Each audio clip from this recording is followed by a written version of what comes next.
Hello everyone, welcome back to Easy Nursing Platform. Today we are going to study about retinal detachment and blindness.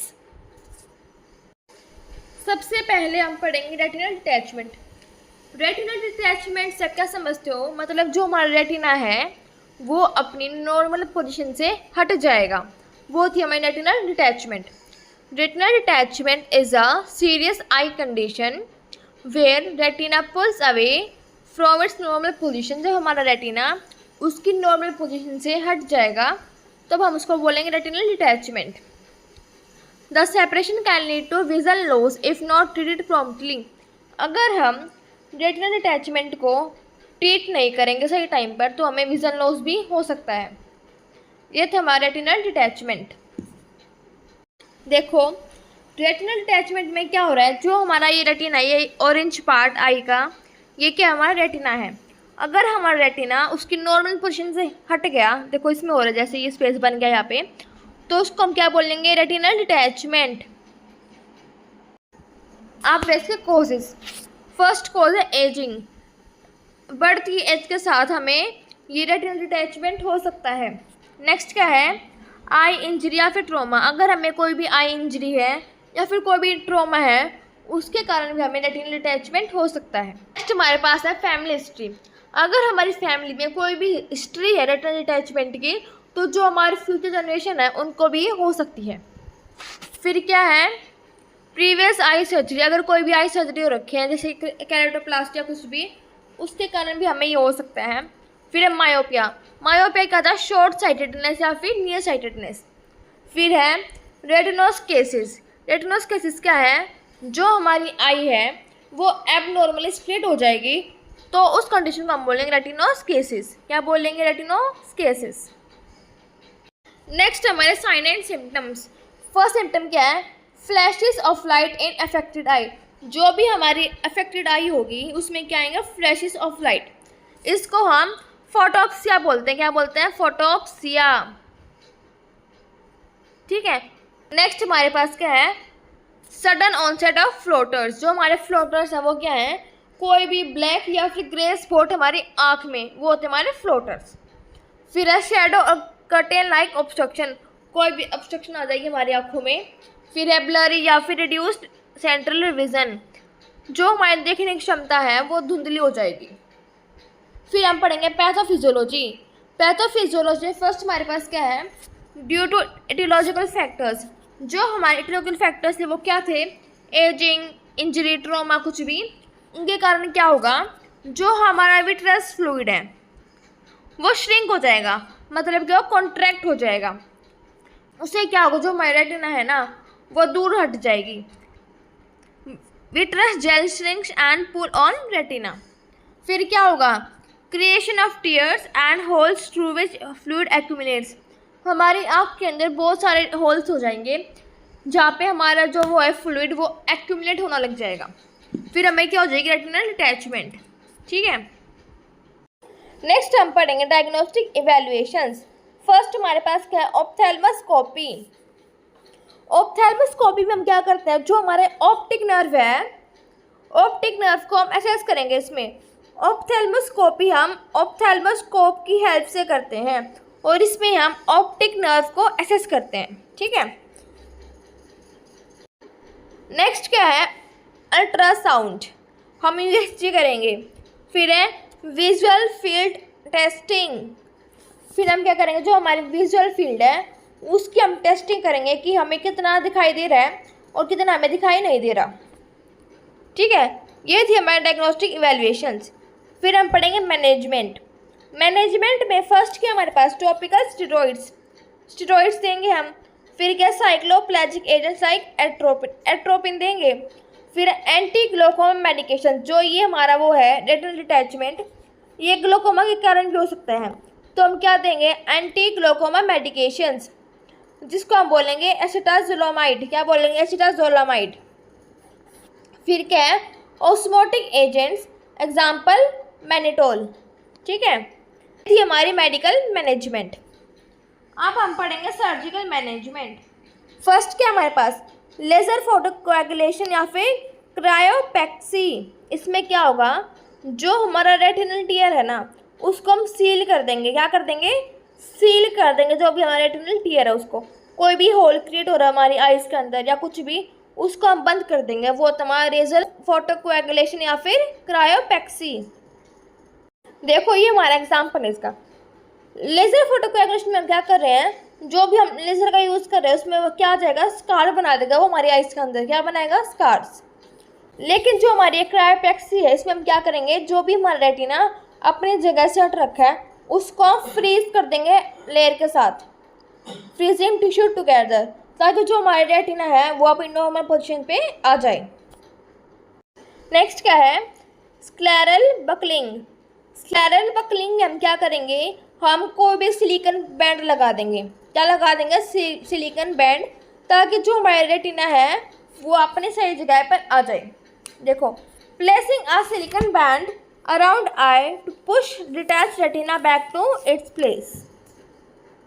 देखो ये हमारे क्या है, silicon bands हैं। क्या है? Silicon bands. इनको अपनी आँख के अराउंड लगा देंगे ताकि जो भी हमारा वो है ना रेटिना वो अपनी नॉर्मल पोजीशन पे आ जाए। ठीक है, ये होता है हमारा सिलिकॉन बक्कल। नेक्स्ट हमारे पास विट्रेक्टमी। क्या है? विट्रेक्टमी। इसमें हम क्या करेंगे, जो भी हमारा विट्रस फ्लूइड है उसको हम रिमूव कर देंगे और कोई भी सिलिकॉन ऑयल या फिर कोई भी गैस हम उसे फिल कर देंगे, ताकि जो हमारा रेटिना है वो अपनी जगह पर रहे, वो वहाँ से हटेगी नहीं। फिर इसमें क्या हो रहा है, removing vitreous gel and replacing it with a gas और silicone oil to hold the retina in place. देखो ये हमारा एग्जाम्पल है विट्रेक्टमी का। इसमें हम क्या करें, हम जो हमारा विट्रियस फ्लूइड है उसको हम रिमूव कर देंगे। रिमूव करने के बाद उसमें हम कोई भी ऑयल या फिर गैस फिल कर देंगे, ताकि जो हमारा रेटिना है वो अपनी जगह पर अटैच रहे। ठीक है, ये था हमारा विट्रेक्टमी। तो ये थी हमारी रेटिनल अटैचमेंट। रेटिनल अटैचमेंट में क्या हो रहा था, जो हमारा रेटिना है वो अपनी नॉर्मल पोजीशन से हट रही थी। ठीक है, ये था हमारा रेटिनल अटैचमेंट। अब हम पढ़ेंगे ब्लाइंडनेस। ब्लाइंडनेस क्या है? ब्लाइंडनेस मतलब कि कोई भी हमारा जो देखने की क्षमता है वो ख़त्म हो जाना, वो थी हमारी blindness. Condition categorized by loss of vision in one और both eyes resulting in inability to see and perceive visual information. जो भी हमारी देखने की क्षमता है वो कम हो जाएगी और हम देख नहीं पाएंगे। जो हमारी ब्लाइंडनेस है ये एक आँख में भी हो सकती है या फिर दोनों आँखों में भी हो सकती है। ठीक है, अब जो हमारी ब्लाइंडनेस है उसके कोजेस क्या क्या है? फर्स्ट हमारे पास क्या है, ग्लोकोमा, फिर है कैटरेक्ट, डायबिटिक रेटिनोपैथी या फिर मैकुलर डिजेनरेशन। अगर हमें ये आई डिजीज होंगी तो हमें ये ब्लाइंडनेस हो सकती है। फिर क्या हमारे पास इंजरी, कोई भी इंजरी, कोई भी ट्रॉमा कुछ भी है उसके कारण भी हमें ब्लाइंडनेस हो सकती है। फिर जेनेटिक फैक्टर्स, अगर हमारी जेनेटिक हिस्ट्री में किसी को भी ये कंडीशन थी ब्लाइंडनेस वाली तो फ्यूचर जनरेशन को भी ये हो सकती है।